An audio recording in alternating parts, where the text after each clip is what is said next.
กินเลยแล้วอ่ะขนมแล้วแหละแล้วอ่ะ บ่มันลายเด้บ่ลงตรงติงนี่ พกบ่พกตาบ่แล้วอ่ะคำตาได้นั่งเลย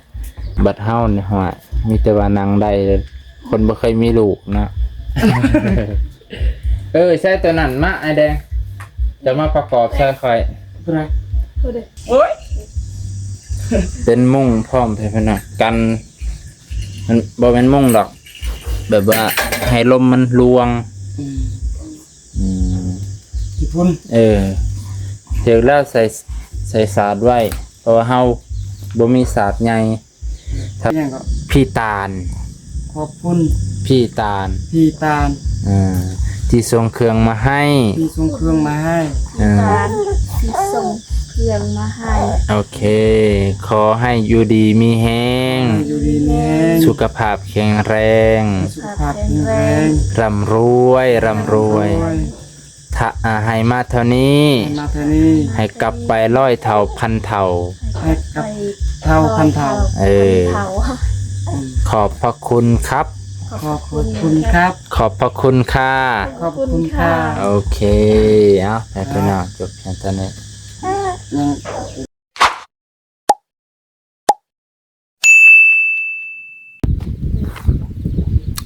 มันนี่เป็นวันที่28พี่น้องมีนาคม ในช่วงเศร้าบ่าวน้องก็ได้มาเป็นสะพานบุญให้เอื้อยเพิ่นอยู่ที่ประเทศไทยเช่นเก่าเช่นเคย วันก่อนนี่บ่าวน้องก็ได้จัดหนักจัดเต็มเกี่ยวกับเขารีแลกซ์เนาะเขาเด็กน้อยพี่น้องเมื่อต่อมาเพิ่นก็เห็นดูสงสารคำตานั่นแหละเนาะเพิ่นกำลังใหญ่กำลังโตซึ่งเพิ่นก็มองเห็นอนาคตคำตาว่าเพิ่นน่าจะมีเครื่องหลอกเครื่องเล่น มีมองที่แบบว่าสะดวกสบายเพิ่นก็เลยซื้อรถบงให้นะพี่น้องเมื่อวานนี้บ่าวนงกับไปซื้ออันนั้นพี่น้องไปซื้ออยู่ที่เซโนซื้อยังก็คอกเป็นคอกซึ่งบ่าวนงก็เคยซื้อให้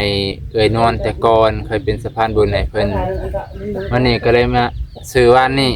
แต่ว่าวันนี้บ่าวนงมาฮอดค่ำมาฮอดบ้านมาแต่เซโนทางบ้านเบาลาวไล่ไกลไปพี่น้องขี่มอไซค์ไปก็เลยเบาบางครับเบาน้องก็เป็นผู้จับผู้ถือหลายอย่างในบ้านนี่ทั้งซื้อคอกแล้วก็ซื้ออูเด็กน้อยบ้านนี่ซื้อแล้วก็ได้ม่างได้ลื้อออกมาประกอบอยู่พี่เพราะว่ามันใหญ่ถือยากเนาะโอเคพี่น้องเมื่อนี้ก็เบาน้องก็วิ่งไปเมืองอำเภอเมืองของเบาน้องนั่นแหละใกล้ๆนี่แหละแลนไปเพื่อไปสอบหาสิ่งที่เพิ่นอยากให้ซื้อให้พี่น้องก็มีอยู่รถวงนี่ก็รถวงเนาะวงน้อยๆนั่งแล้วก็สามารถหมุนไปหมุนมารถวงเพิ่นเลยที่แรกรถอีหยังรถวงเบาน้องก็งงคิดว่ารถพ่วงดอกคิดว่ารถเมล์น้อยๆนะคิดว่าคำตาสิรินเป็นอยู่บ่ก็เลยเพิ่นส่งรูปมารถวงโอ้ให้พี่น้องเป็นจังซี่ก็เลยไปซื้อให้เพิ่นราคาก็350 บาทให้พี่น้องก็บ่ได้ก็แพงเลยเนาะผู้บ่มีรายได้ก็แพงสำหรับผู้มีผู้พออยู่พอกินพอมีพอกินก็ถือว่าโอเคแต่สำหรับคนแถวเขตนอกชนบทว่าบ่จำเป็นเขาบ่ได้ซื้อให้พี่น้องบ่อีหลีร้อยเนี่ยเขาบ่ซื้อนะนี่แหละมานี่ก็เลยมาเป็นสะพานบุญให้เพิ่นเมื่อวานนี่ก็ไปซื้ออยู่ที่ซิโนก็เป็นคอกนั่นก็ประมาณ370เนาะเป็นคอก370อันนี้350เล่นกันแค่20 บาทเดี๋ยวนี้ขาดแต่เสื้อสาดที่เป็นสำหรับเด็กน้อยคานแผ่นรองเด็กคานไปเนาะมันสิเป็นแบบว่าเฮาพับแบบกึบนะมันประมาณเพราะว่าน้องเคยซื้อมาปูนอนตอนสมัยทำงานอยู่ไทย เก็บง่ายแล้วมันเบามันเป็นแบบเป็นโฟมนะเคินศาสตร์โฟมเสือโฟม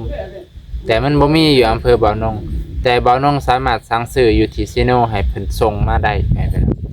แบบว่าเฮาคอนแทคกับเขาว่าส่งอันนี้มาให้แน่เฮาก็มีแต่โอนเงินให้เขาก่อนแล้วเฮาก็ถ้ารับสินค้าอย่างเดียวเขาจะส่งตามบริษัทขนส่งพัสดุแบบนั้นก็บ่ยากแต่เพิ่นอยากได้บ่น้องก็ยินดีบ่น้องก็ได้เพิ่นได้ได้หาได้ใช้บ่น้องก็ดีอกดีใจที่เพิ่นเห็นความสำคัญของบ่น้องใส่หาเนาะก็เลยใส่หาบ่น้องก็ดีอกดีใจขอบพระคุณหลายๆเด้อพี่ตาลเนาะอยู่ที่ประเทศไทยพี่น้องเมื่อก่อนนี่ก็พี่จิ๋วมื้อนี้ก็พี่ตาลเนาะพี่น้องแล้ววันนี้ก็อีกผู้หนึงก็น้องนกพี่น้องแม่ท้องแก่บ่น้องก็สิได้ไปประกอบปูให้เด็กน้อยไว้เพื่อเพิ่นได้คลอดแต่ว่าเพื่อเพิ่นสิได้ใช้ก็ประมาณลูกเพิ่นใหญ่ประมาณ1 เดือนแล้ว1 เดือนนอนอูได้ค่อยให้นอนอูนะเพราะว่าในภายในหลังจากที่ออกแล้วหา1 เดือนนี่เพิ่นต้องนอนในที่เพิ่นกำหนดไว้ที่บริเวณเพิ่นกำหนดเพราะว่าเพิ่นก็เพิ่นว่าป้องกันพวกพิษปีศาจเพื่อบ่ให้ทำลายเด็กกับแม่ลูกอ่อนนะพี่น้องนี่คือความเชื่อของบูฮานเพิ่นปฏิบัติกันมาพี่น้องสมัยแต่ก่อนนะคันเด็กน้อยออกลูกเนี่ยคันมีผู้ออกลูกออกลูกมานี่เพิ่นต้องป้องกันเลยต้องมีเครื่องป้องกันแบบนั้นคือว่าจังซั่นสิ่งที่เฮาแนมบ่เห็นเฮาก็บ่อย่าประมาทอย่าลบหลู่เพิ่นน่ะภาษาทางการว่าอย่าประมาทภาษาน่ะอย่าลบหลู่มันสิ่งที่แนมบ่เห็นเนาะเด็กน้อยเกิดใหม่ทีแรกคือว่าโอเคพอเดินไปขยันมันเป็นแนวบ่ดีเนาะไปพี่น้องเดี๋ยวไปประกอบทั้งเทิงอีกประกอบคอกน้องคำตาอะไรก็เอารถอันนี้ขึ้นไปให้เพิ่นนี่พี่น้องโอ้ตัวนี้เด้ว่าน้องก็สิเอาตัวนี้ขึ้นไปให้คำตาก่อนอยู่เฮือนอยู่บ่เนาะได้ยินเสียงกร้องแกรง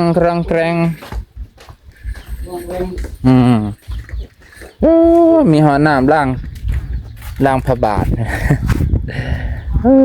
สุดยอดเลยเฮือนเพิ่นนี่สะอาดสะอ้างมีฮอดมองล้างตีนได้ก่อนล้างตีนบ่ขึ้นเฮือนนี่โรแมนก็ค่อยใส่ถุงตีนอยู่บ่ล้างกันได้ตีนเนาะสบายดีโดยสบายดีขออนุญาตถือมาลุงตุงนั่งนี่คำตารถเจ้ารถคำตาเด้อนี่เด้อบ่แม่นธรรมดาได้นี่รถเมล์รถเมล์ว่าให้แม่ขี่เล่นรถเมล์ก็ว่ารถเมล์สวรรค์เวียงจันทน์น่ะรถสวรรค์เวียงจันทน์รถเมล์เพิ่นว่าสั่นได้เบิ่งนี่พี่เด้ตัวไผเพิ่นน่ะเพิ่นซื้อมาให้ก็ค่อยนี่แหละซื้อแต่ว่าเงินเพิ่นบ่ลืมเพิ่นก็เลยอันนี้มันยกขึ้นได้อยู่แต่นะคำตานั่งพอสิจุพื้นเลยพี่พูดยกล้อขึ้นได้บ่จำได้บ่เบิ่งบ่คักบ่เป็นมันจะนี่ก็ได้นะเบิ่งบ่คักบ่เป็นเพชรแต่ว่ามันยังอ่อนอยู่รู้สึกว่ามันยังดมโบมันมีตัวหนึ่ง350,000เพิ่มอีก30,000ก็ได้แล้วแข็งแห้งกว่ามันประมาณอย่าง350,000มันสิแข็งแห้งกว่าตามเบิ่งแต่อันนี้มันแบบมันอยากอ่อนๆนะมันเป็นอันนี้คือละ3คนตัวนี้เพิ่นสินั่งได้บ่อยู่ได้อยู่คำตาดึงนี่เด้อพี่ ตัวนี้ข้างร้ายนี่เห็นบ่นี่ มาลงตรงดิง ตัวนี้ข้างร้ายนี่เห็นบ่ตรงลิง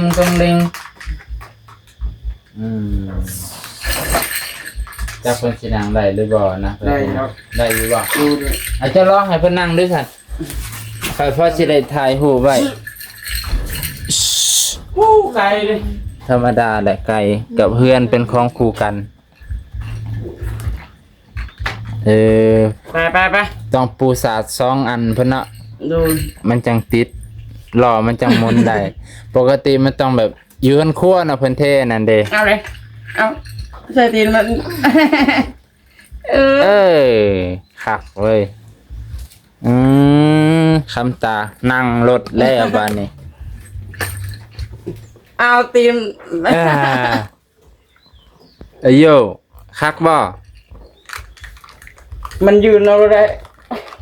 มันทางลมปล่อยเลยก็บ่ได้เด้เนาะ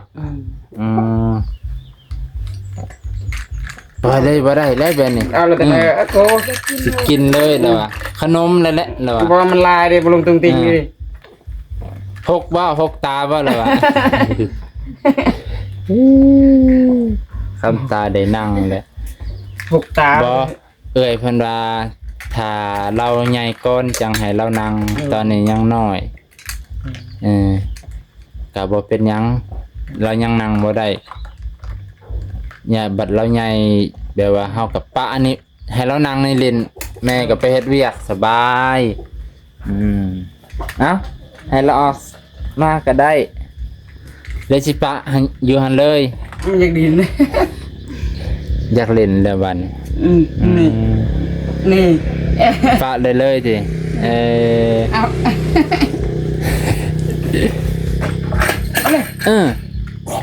แกงถิ่มอันเก่าอันเล่นอันใหม่เลยเบอร์เลยมันจะขึ้นเลยมันหุบนะจับอะไรเลย บอส จะกิน ตอนนี้เรายังอันนั้นแบบว่าเรายังบ่ฮู้ว่าแน่เล่นโอ้บัดเราใหญ่ใช่ไหม เบิ่งมันจะกินนะกินอะไรกันบ่ กินได้ก็บ่ได้ ไม่เฮ้ยยาลินเอ้ย ลองให้เราพิงตัวนี้ดูให้ทางหลังเราพิงยันหลังเรากงว้า เพราะมันอยากลินตัวเดียว บ่ได้ดอก นี่ เพิ่นอยากเล่นอย่างเดียวเพิ่นอยากกินได้บ่มันอยากเล่น แนวอยากบ่เดี๋ยว เฉพาะเราเพิ่นจังอันสมบูรณ์นี่เด้เด็กสมบูรณ์ตุยพี่เพิ่นน่ะเพิ่นก็เลยหิวอย่างเดียว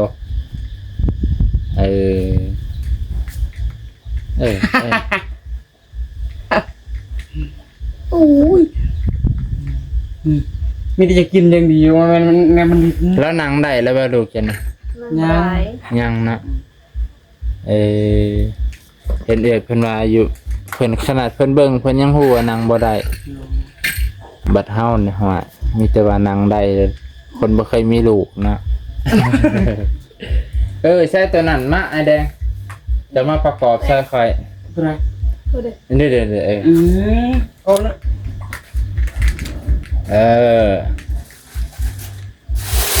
จะเอาสาบตัวนั้นมาพี่เลยพี่มากลางเฮือน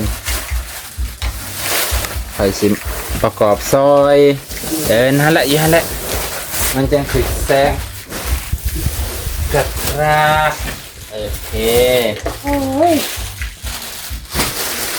เมื่อวานนี่ก็ไปซื้ออันนี้แหละใช่พี่น้องม้วนขี่รถไปว่าเนี่ยโอ้ยสุดยอดมุมกว้างมันนี่มุมกว้าง 0.5 เด้อมุม 0.5 นี่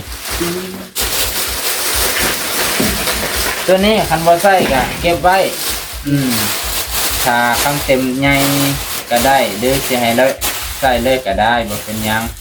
แล้วแต่ผู้เป็นพ่อเป็นแม่เห็นเหมาะสม เก็บไปเลยคุณ นี่ว่าปลากับไข่ครับ งง งงคือกันเด้อ อันนี้ไม่ยัง อันนี้ถ้วยเพิ่นว่าซื้อถ้วยให้คำตาในถ้วยเด็กน้อยหัดกินข้าวเพิ่นน่ะ มันเป็นแบบบวงแบบบ่บาดปากนั่นแหละแล้วก็มีแนวใส่อาหารใส่หยังก็ได้ดอกใส่ข้าวซีนี่แหละเพิ่นเอาไปตักกินแบบว่าถ้วยเพิ่นตั้งหากว่าซั่นเถอะบ่ให้ปนกับถ้วยอื่นเพิ่นว่าซั่นเพิ่นเป็นห่วงเป็นใยแม่นว่าเพิ่นเห็นคำตาแล้วตะแพงเพิ่นเป็นว่าเบิ่งบรรยากาศคำตานางเล่นไปนำเอาทางนี้ดีกว่าจังได้เห็นคำตาไปเลยพี่นี่บ่น้องก็สิได้ประกอบอันนี้นี่สีชมพูคักแท้ เพื่อนก็มักตัวนี้เนาะ ฮะ เพื่อนก็มักตัวนี้ เตรียมไว้ในได้สีอันนี้จักได้หน่อยเด้อ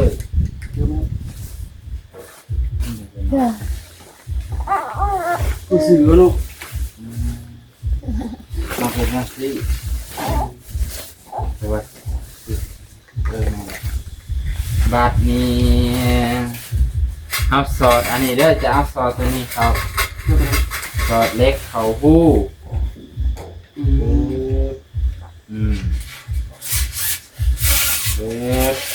แล้วจะเอาตัวนี้ประกอบคันนี้ปึ๊บนะ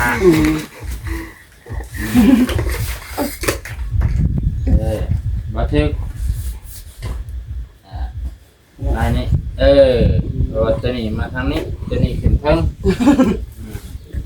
ตัวนี้เสียบอันนี้ตัวนี้บ่ถูกต้องว่านี่มาคำก็เลยฝากไว้พอไม่ได้คำดอกนั่งรถเบิดมือรถมันอัดเอาทางดีนะรถจักรเนาะรถจักรมีรถจักรไปที่นั่นทางมันเป็นแบบเป็นคุ้มเนาะเป็นคุ้มเป็นยินง่ายนะนี่กินรถไปกินรถต้องมาขึ้นมือบัดตัวดำมาตัวนี้เอาไว้ทางเทิงตัวนี้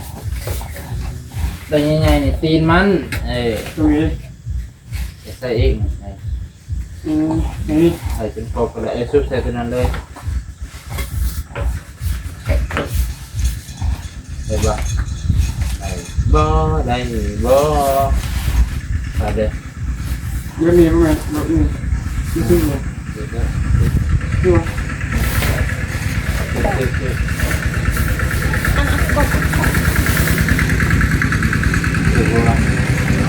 ก็ไม่เห็นมาดูเลย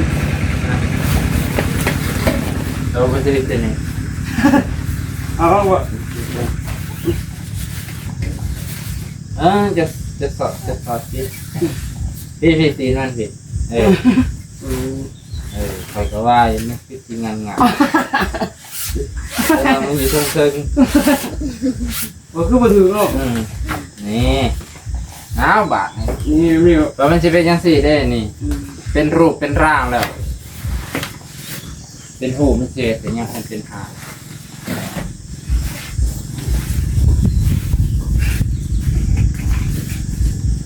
นั่นแหละถูกต้อง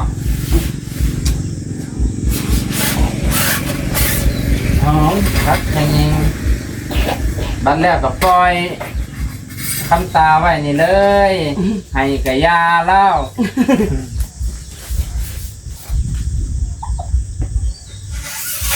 สีมันจะเข้ากับผู้ยิ่งเลยได้มีอันเดียวพร้อมอยู่หันกับมีอันเดียวมีสีเดียวน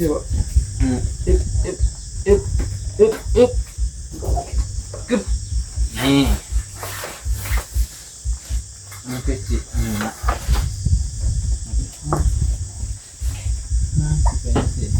มาถึงหรอคือมันงานบัดนี้เอาจะมีเข่าเด้อตั้งเสาบัดนี้เทดินแล้วเทดินแล้วเสียบลงไปนั่นเด้ ได้แล้วเสาหนึ่งจะไหนก็เห็ดค้านี่ได้บ่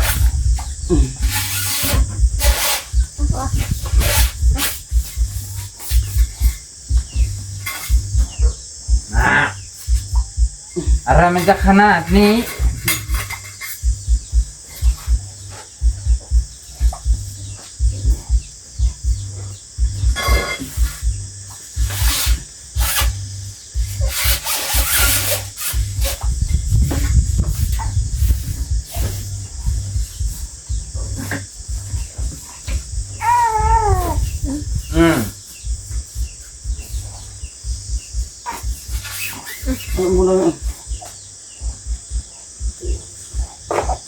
หมดแล้ว มา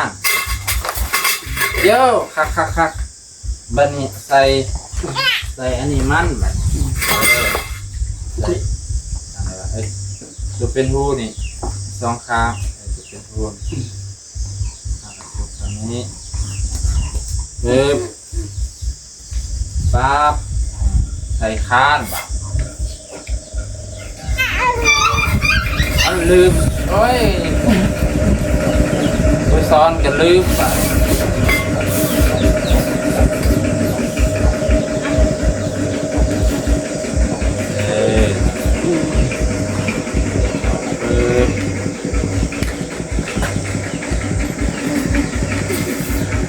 Anh chưa đấy nha. Không gì kịp rồi. Chưa cái anh.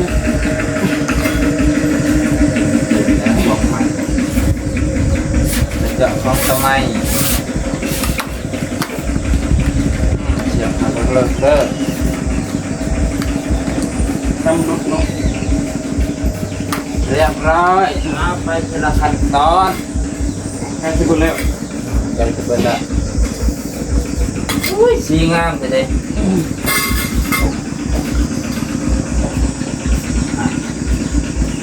สีสวยมากเลยต้องปูสาดไว้นี่แหละอันมาใส่กับแป้นก็ได้ได้ปะครับเนาะอันสาดแบบอะไรนะสาดแบบลาย Sạt buộc. ที่เขาจะขายตามรถย่างไปซื้อแบบบ่เห็นเด้แบบย่างนั่นน่ะขี่รถมาขาย Lên. ย่างบ่ต้องการน่ะเห็นตัดย่างตัด ปลา ย่างปลามันสินุ่มเนาะแต่ว่าย่างฮ้อนก็ Hòn khác. ปึ๊บป้าติดจบคำเต็มไอ้คำตาเด็กประตูนะมา Gặp nhà mà leo đấy. Ừ. เปิดประตูเขาเลยบานี่ Phải đi gặp cột. คำเต็มครับไปคำตา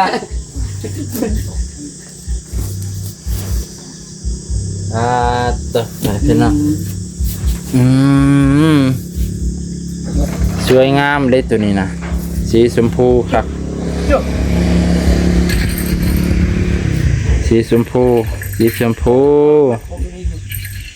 Đi ra được. โอ้ยเป็นมุ้งพร้อมพี่น้องกันมันบ่เป็นมุ้งดอกแบบว่าให้ลมมันลวง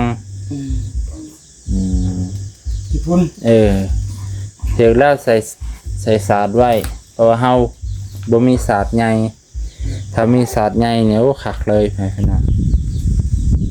เจ้าสิบ่มีมองไว้เลยเอาไปทางนอกนี่เลยเนาะ Được. เอาไปทางนี้แหละนอนทางนอกบ่เคยได้กางมุ้ง Được. อากาศมันร้อน Con hôn lại. อีหลีแหละยามนี้ร้อนนอนจนบ่หลับ Nó cái gì đấy. Rồi. เนาะ Con dù nó vào. เพิ่นว่าหยังมา Ừ.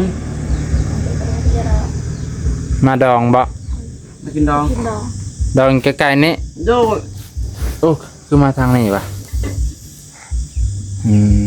จิ้มจิ้มจิ้มจิ้มจิ้มจิ้มจิ้ม อืม เนี่ยเอาอย่าง อ่ะไปพี่น้อง20 กว่านาทีพอดีเลยบานนี้ก็แชร์เพิ่นขอบมกขอบใจ ขอบพระคุณป้าลุงพี่คนไทยนั่นแหละเพิ่นเห็นคำตาขอบคุณน้องแดงก็เพิ่นเอ็นดูสงสารนะหลังจากที่มีเฮือนมีซ่านแล้วก็ต้องมีสิ่งอำนวยความสะดวกให้ลูกเพื่อบ่ให้ลำบากในการเลี้ยงอนาคตภายภาคหน้าไปสิให้พรเพิ่น พรมัดทุกคน โอ้ยแสงมันเป็นยังไงวะส่วนนี้แหละใจยังมาพี่สันให้พรให้เห็นหน้าเห็นตาอยู่ดีไม่แห้งเอื้อยตาลเด้อเอื้อยตาลเอาขอบมกขอบใจเอื้อยตาลพี่ตาล พี่ ขอบมกขอบใจเพิ่นแน่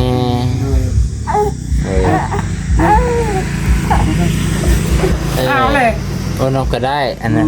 น้องแดงขอบมกขอบใจเด้อ ขอบคุณเอ้ยยังก็ พี่ตาล ขอบคุณ พี่ตาล พี่ตาล ที่ส่งเครื่องมาให้ ที่ส่งเครื่องมาให้ การที่ส่งเครื่องมาให้ โอเค ขอให้อยู่ดีมีแห้ง อยู่ดีมีแรง สุขภาพแข็งแรง สุขภาพแข็งแรง ร่ำรวยถ้าให้มาเท่านี้ ให้มาเท่านี้ ให้กลับไป100 เท่าพันเท่า ให้กับเท่าพันเท่า เท่า ขอบพระคุณครับ ขอบคุณครับ ขอบพระคุณค่ะ ขอบคุณค่ะ โอเคไปพี่น้องจบแค่ตอนนี้ พอเป็นยังแล้วให้เป็นอยู่ดีไม่แห้งแหละได้เครื่องใส่ให้คำเต็มแล้วบานนี้โอ้ยเนาะคำเต็มเนาะไอ้เยอะยิ้มไม่ได้ง่ายไวๆเด้อ บ้าสุด เนาะ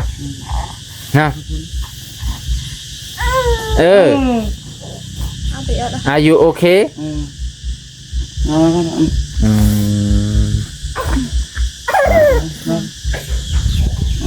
เราบ่อยาก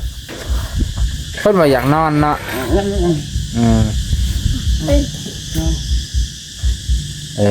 ถ้าเขาบ่อยากนอนปานใดเราอยากจะลองปล่อยหันด้วยสาว มันหาบ่เห็นจังหวะนี้มันหายเลย บ่คันหาพ่อแม่บ่เห็นละหายเด้อ ทางมันเป็นวัดนี่ เราบ่อยากนอนคันนอนง่ายแสดงหายใจยากบ่จักก็เลยอยากนอนตะแคงอันนี้ทางมันเป็นวัดเป็นวัดแน่เนาะที่มันมาอยู่ให้เลยแหละเด็กน้อย